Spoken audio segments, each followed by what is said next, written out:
Esta es la portada de la revista Cromos el 4 de enero de 1993. En esta portada nos llama la atención este pequeño titular que dice: en Aerocivil se embolataron 43 millones y de acuerdo al sitio web Legado Uribe, el mismo Álvaro Uribe llegó a esa entidad en 1980. Incluso firmó este decreto cuando el presidente era Julio César Turbay Ayala, el abuelo de Miguel Uribe Turbay. También en el biblioarchivo de Bogotá, en el que se guardaron los problemas generales de la administración pública, se escribieron titulares como el de El Heraldo del 5 de enero de 1983, titulado "Denuncian desaparición de 43 millones en Aerocivil por Guillermo Valderrama". También se archivó la publicación de El Siglo del 7 de enero de 1983, la cual se llamó 43 millones embolatados en Aerocivil. El artículo del Heraldo cuenta que 43 millones de pesos se embolataron al contratar una asesoría en forma irregular durante la administración del joven ejecutivo antioqueño Álvaro Uribe Vélez. El artículo del Siglo escribió que mediante un contrato firmado con graves irregularidades se embolataron 43 millones y Cromos escribió que un contrato suscrito de forma irregular abrió múltiples interrogantes sobre cómo se manejó el dinero de una de las dependencias más importantes del gobierno. Allí, el periodista Nelson Sánchez Abaunza escribió que un contrato se había suscrito para durar un año, pero que con un anexo se prolongó a 3, 4 y hasta 26 años, con sueldos de hasta 12 millones. Lo cuestionable de nuestro trabajador incansable es que firmó un contrato con un contratista que estaba embargado por el banco. Aún así, la aeronáutica expidió un certificado para que se contratara el estudio y a pesar de ser un contrato a un año como se mencionó, el contrato tenía la inconsistencia de suplir varios millonarios sueldos por más de 4 años y como cosa inaudita se autorizó un sueldo por 26 años, pues a alguien se le iba a pagar un total de 3.141.600 pesos con un sueldo semanal de 2.310 pesos. Hagan ustedes mismos la división y verán un contrato por más de 26 años, ni que fuera un peaje. Además, como menciona el artículo, ni Álvaro Uribe ni ningún funcionario verificó el estado financiero del contratista, pues estaba embargada por el Banco Real de Colombia, información que podía verificarse en el Juzgado 14 Civil de Circuito, también en el Banco Real de Colombia y en la Cámara de Comercio de Bogotá. Para financiar el préstamo para pagar este contrato, la Aerocivil como garantía ofreció algo insólito: el radar del tablazo, el cual en caso de remate público equivaldría a $1 millón.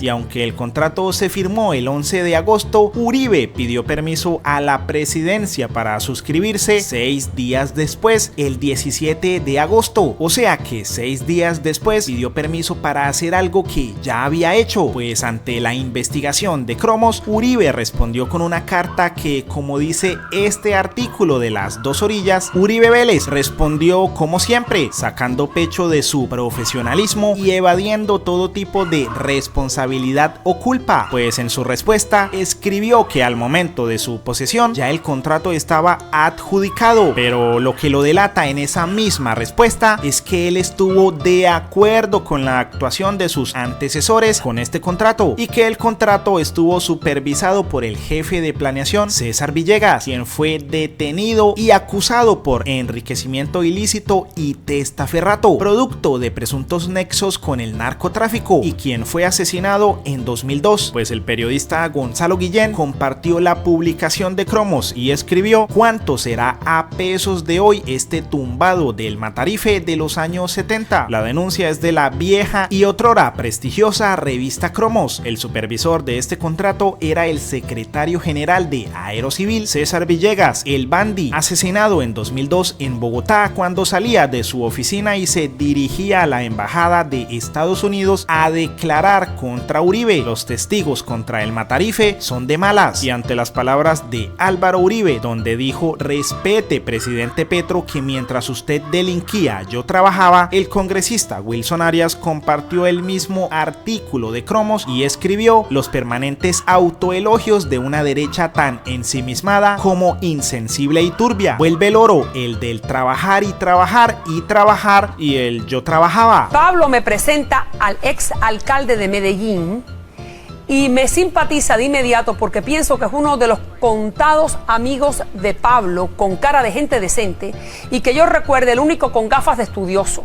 Fue director de la Aeronáutica Civil en 1980 al 82 y ahora a sus 31 años todo el mundo le pronostica una brillante carrera política. Se llama Álvaro Uribe Vélez y Pablo lo idolatra. Sí.